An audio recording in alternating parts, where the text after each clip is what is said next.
Ya, Pak Peter, saya dengar kemarin nih beritanya bulan Mei ini Bapak dapat 2 rekor muri ya Pak ya? Iya, untuk di Angke Heritage Ya, titik boleh 2. sharing Pak. Kira-kira kenapa tuh bisa dapat tiba-tiba kita dengar wah Angke Heritage dapat rekor muri nih gitu. Nah, Bapak sharing sedikit dong Pak. Sebetulnya awalnya kita waktu buka kan memang rame banget tuh restoran, di ujungnya ada baik dari orang tamu-tamu Jakarta, luar kota, luar negeri, banyak yang usulin menanyakan bahwa ini restoran luas banget, kolam koi yang begitu gede, apakah dapat rekod dari Muri atau dari Guinness of Record? Saya bilang kalau Guinness of Record masih jauh lah, itu kan dunia ya. Saya bilang mungkin Muri ada beberapa temen yang pengen rekomendasikan bahwa restoran kami ini bisa mendapatkan rekor Muri. Setelah kita minta tolong dari PSMTI, dari Eljon TV apa segala, mereka keluarin rekomendasi, lalu Muri pun tinjau dan kita mendapatkan rekor ini gitu loh. Suatu kebanggaan sih buat kita. Oke, terus Stefan gimana tuh Stefan? Ya kita cukup senang dan juga surprise ya. Ya kan kita juga nggak nyangka kan kita cuman restoran biasa awalnya gitu, kita juga mungkin kita makin lama makin coba inovasi terus gitu, akhirnya kita bikin restoran yang sebesar ini dan bisa dapat rekor ini, ya lumayan bangga juga sih. Iya, saya tuh waktu awal-awal Angke buka ya yang Heritage, kayaknya daftar waiting listnya sampai nggak dapat loh Pak. Iya, ini kan orang tua termasuk yang generasi di atas Pak Peter kayaknya ya. Papa mertua apa. Terus kita memang dari dulu pecintanya Angke tuh. Pokoknya masakan Angke tuh paling top banget deh. Aku ingat kalau waktu kecil diajak opa oma tuh, ayo makan di restoran Angke, rasanya tuh kayak udah dapat jackpot Pak. Ya, itu memang ramai sekali, sekali, dan sampai sekarang tuh masih tetap ada antrian walaupun nggak terlalu sampai seperti waktu awal buka. Sekarang udah bisa di maintain, loadingnya juga cepat. Kalau dulu kan waktu buka memang masih crowded, sekarang udah lancar semuanya.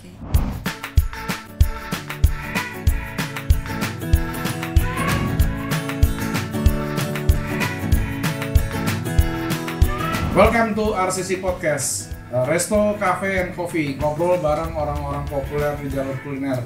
Terima kasih Pak Peter Leansa dan Pak Stephen Leansa sudah hadir di acara RCC Podcast.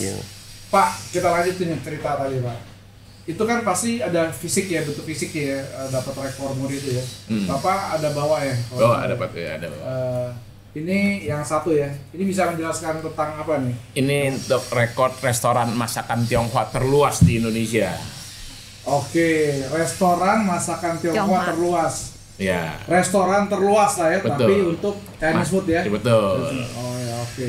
Karena kalau untuk Sunda itu ada yang lebih luas lagi di luar kota itu, ada yang beberapa belasan hektar juga ada tuh. Berikut taman, berikut kebun mereka tuh. Oh iya, itu tanah kosong. Iya. Oh ini restoran masakan Tionghoa terluas. Betul. Restoran Chinese food terluas. Betul. Oke Pak. Ada satu lagi ya Pak katanya ya. Satu lagi ini. Kalau ini restoran dengan kolam koi terbesar di Indonesia. Restoran dengan kolam koi terbesar. Ibu udah datang kan? Udah mancing ikan koi ini, kasih makan. Boleh nggak kasih makan? Iya, kalau kasih makan boleh, mancing nggak boleh Pak? Boleh, kasih makan boleh. Kita jual kok masakan ini. Ya, jadi restoran dengan kolam koi terbesar. Iya. Oke, luar biasa. Ada ribuan koi di sana. Iya benar. Jadi Bu Pingping minggu depan kalau datang lagi bawa anak. Iya bawa anak, iya benar juga bawa anak. Udah dibawa sih bawa Pak. anak, terus masukin kasih ikan koi makan. Oke. Terus apa ada lagi yang lain Pak? Dapat medalinya juga dari Muri. Thank you nih kepada Muri ini kita dapat medali juga. Iya. Ya oke, ini piagam Museum Rekor Dunia Indonesia. Medali. Oke, Pak Stephen, Bapak kan sebagai director dari BizDev ya? Business Development and Product. Apa saja yang dikembangkan, apa aja nih Pak? Ya kita membuat create system bahwa kan kalau misalnya restoran Chinese food itu kan yang paling susah adalah untuk menstandarisasi masakannya kan. Betul. Karena kan apalagi kita sekarang memanage lebih dari 70 chef gitu loh. 70 chef lebih kan, itu kan untuk mastiin mereka punya skill dan mereka punya cita rasa di setiap cabang harus sama tuh gimana caranya kan, kita harus create system gitu loh. Nah ya kita juga belajar dari senior kita yang generasi kedua gimana cara mereka mengimplementasikan standarisasi.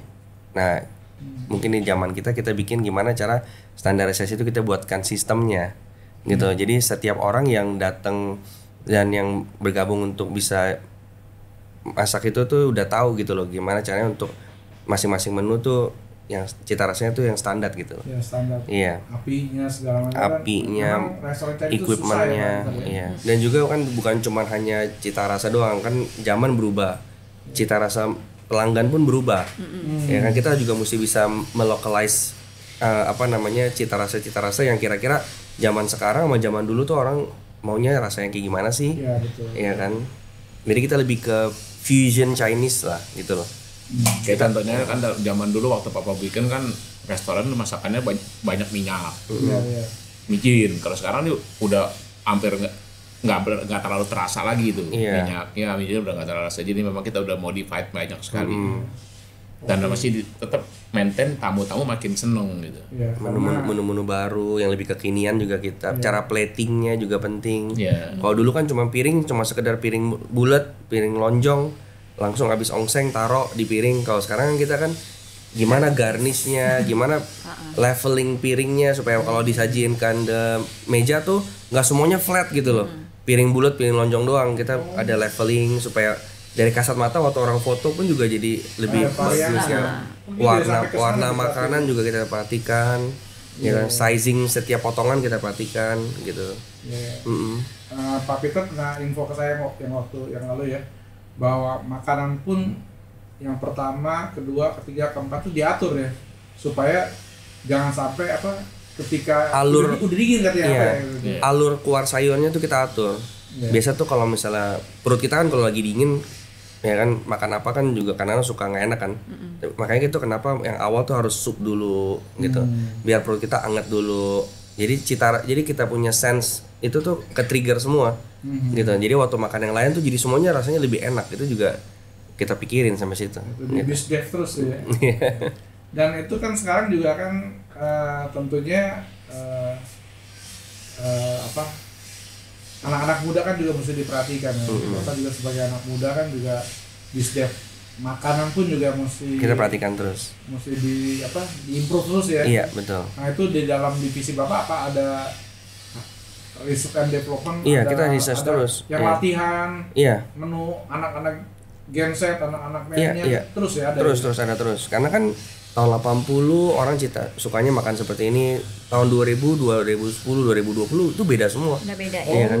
Ya, kalau dulu kan demen jerawan, kalau sekarang udah nggak ada yang demen jerawan. Jadi jarang. Udah mulai kurang, kita mulai hilangin gitu. Kalau zaman dulu kan makanan angke itu kalau nggak makan pakai nasi kayak kurang ya. Tapi kan sekarang orang udah jarang makan nasi.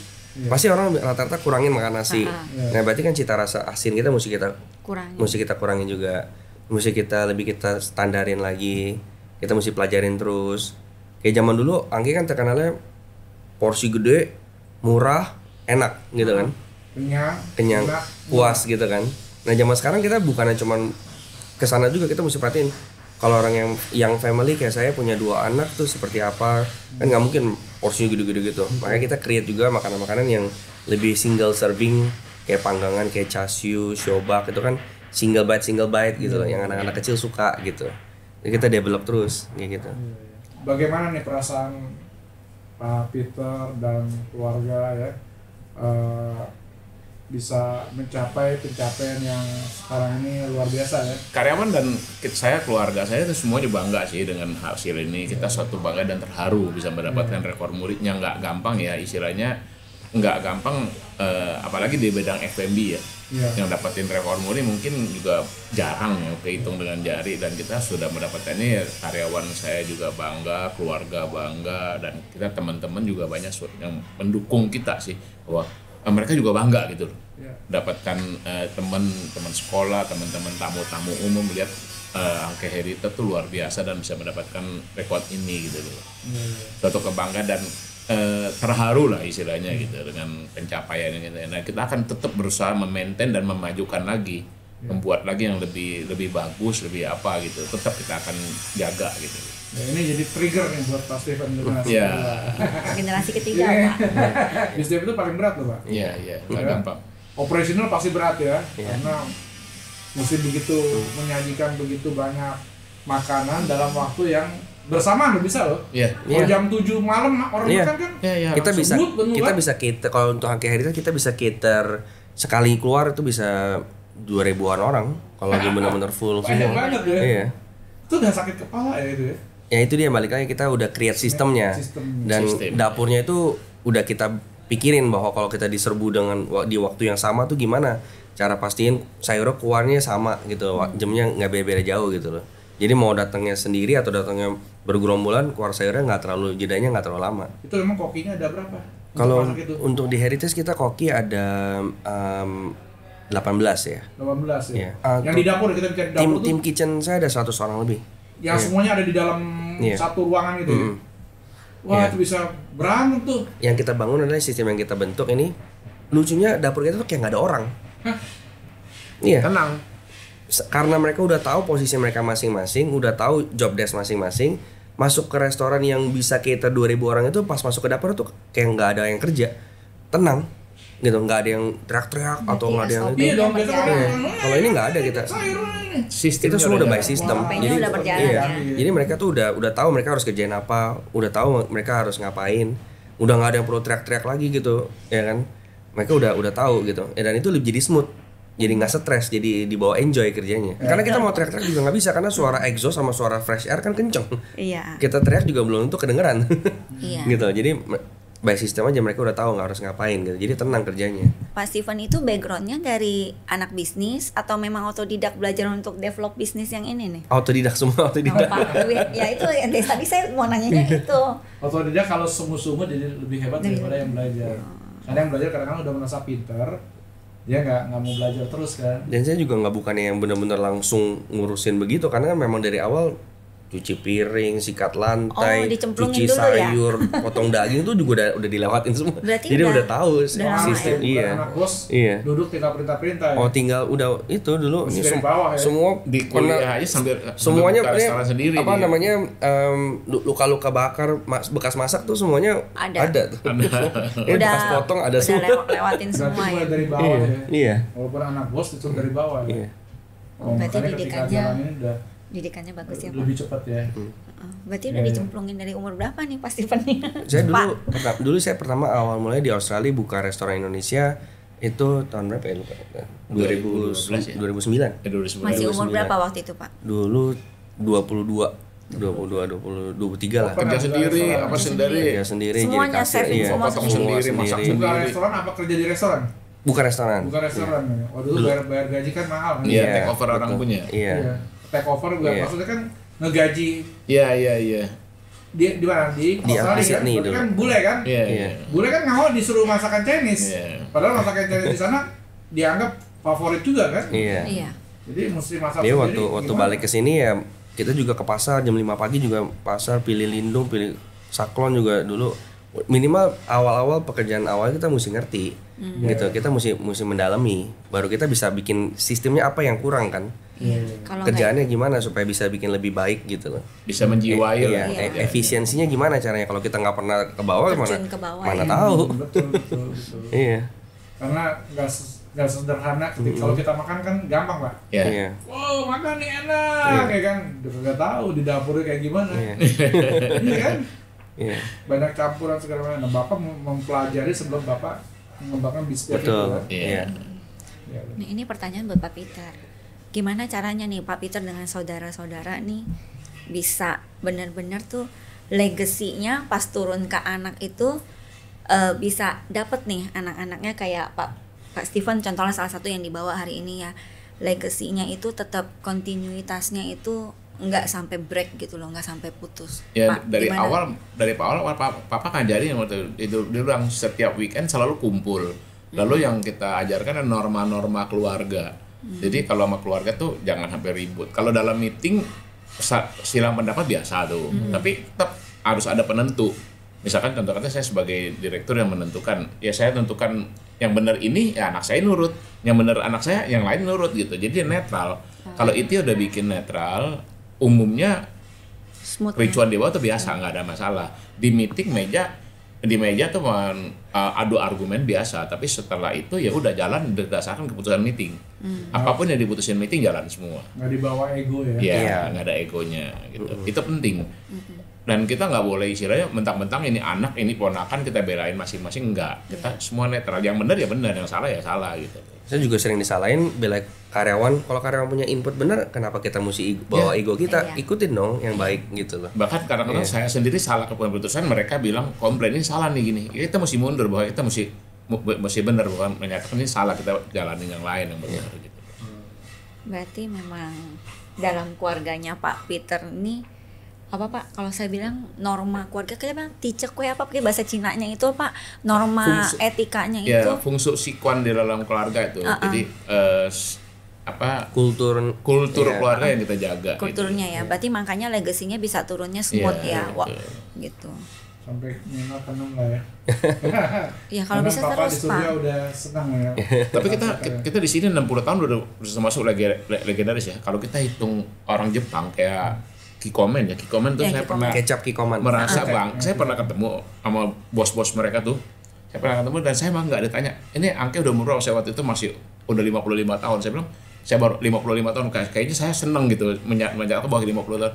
Begitu saya tanya, kalau Kikomen berapa? Nggak, kita mah cuma baru 400 tahun, 17 generasi, nggak ada apa-apanya. Terkenal. Itu kita mesti ngikutin mereka.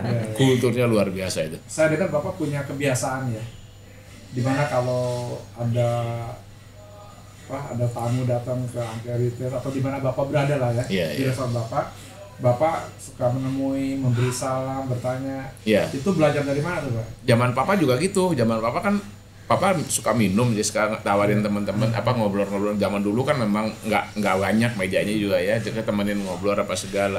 Nah udah kebiasaan dari begitu saya pegang restoran juga memang saya seneng gitu ketemu tamu dan minta pengalaman mereka, pendapat mereka, mana yang nggak enak, mana yang kurang, servisnya atau apanya, kita semua ada yang minimal yang saya kenal saya pasti datangin di mejanya, saya datengin tokongko gitu.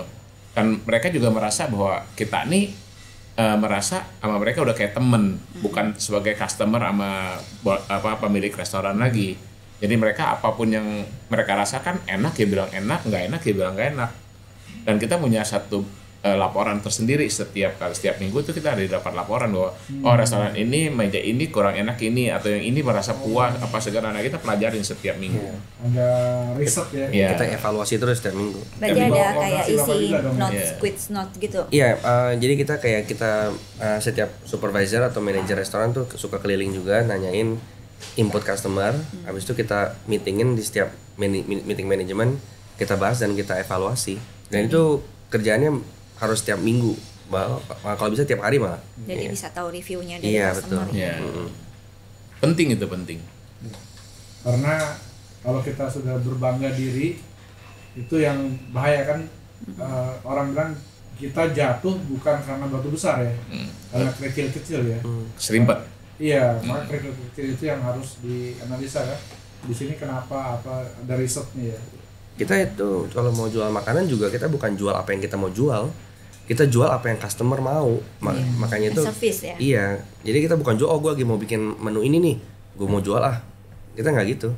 Kita jual karena memang request tamu dan banyak request tentang menu ini, makanya kita create dan kita jual. Gitu. Jadi tamu juga ikut andil juga dalam pengembangan menu-menunya gitu. Nah, bagaimana si tamu itu request diketahui oleh Angke? Apakah mungkin kan Peter, atau pertama dengar dari waktu kita yang ngobrol, lu kenapa nggak keluarin menu ini? Kita coba lihat. Okay. Kan supervisor juga mereka udah didikan dari kita tuh, supervisor akan keliling tuh. Nanya juga ya. Ngobrol-ngobrol. Kalau lihat ada sayur yang misalkan ada 10 orang nih pesan 8 macam sayur, ada 2 macam nggak terlalu dimakan habis, tanya tuh kenapa apa gimana. Kan banyak kan ada orang kenyang kebanyakan atau apa, atau yang bilang ini agak keras nih apa segala. Nah kita evaluasi gitu. Lalu juga dia akan tanya tuh kira-kira kenapa sih menu ini nggak ada, bikin dong gini. Nah dia akan lapor ke kita tiap minggu. Lapor, kita akan evaluasi, ini patut nggak kita bikin gitu loh. Requestnya banyak. Sekarang kan ada menu baru, menu panggangan kita tuh, kayak campuran antara bebek, siobak, chasiu, ya kan. Yang itu, satu plate itu. Yang satu plate campur-campur itu kan request dari tamu. Biar anaknya makannya tuh simpel kan, gitu. Iya. Itu makanan favorit. Jadi si Heritage setiap hari juga ratusan piring keluar tuh. Satu plate itu Pak. sebenarnya gini ya, dengan Bapak punya 6 cabang dan perputaran yang tinggi kan bisa dapat hemat dari barang juga ya. Pasaran kan bisa langsung banyak kan. Karena itu yang saya dengar dari beberapa orang, buying powernya tinggi jadinya. Iya, jadi negosiatnya dengan si pabrik sayur, supplier kan jadi lebih gampang ya kan. Tadi kan kita ngomong rekor muri ini Bapak bisa dapat juga berkat kayak tamu atau teman-teman atau apa. Mungkin Bapak ada yang mau disampaikan di sini buat teman-temannya yang udah rekomendasiin, yang udah referalin ke muri gitu loh Pak Peter. Ya, kami satu keluarga lah dan satu tim restoran Angke mengucapkan terima kasih kepada semua para customer kita, para tamu langganan, lalu yang memberikan rekomendasi apa segala, sehingga kita mendapatkan yang tidak kita sangka ini bisa mendapatkan rekor muri, benar-benar dapat rekomendasi dan 2 lagi yang dapat penghargaannya dan suatu kebanggaan, dan kita mengucapkan terima kasih kepada para teman-teman kita semua yang udah memberikan rekomendasi kepada muri gitu. Oke, untuk closing statementnya nih ya, mungkin boleh Pak Peter ya, boleh Pak Steven. Mungkin kalau misalnya di bidang restoran mungkin yang paling utama adalah efisiensi ya. Karena kalau misalnya kita kesannya ada yang seperti mungkin restorannya rame, tapi untungnya nggak ada. Nah, itu karena banyak pemborosan juga gitu. Yang penting kan kita maunya kan profitable. Cabang nggak usah banyak-banyak, yang penting profitable kan, gitu. Nah itu efisiensi penting, dan juga teamwork, sistem dibangun terus, dan selalu dengarkan apa yang customer mau, gitu. Karena customer, karena itu yang bikin kita bisa maju ya dari customer. Thank you Pak. Thank you Pak Peter. Thank you Bu. Pak Peter, Pak Steven. Thank you hari ini udah datang di RCC Podcast kita. Nah ini ada sedikit souvenir dari Dixon buat Pak Peter, buat Pak Steven.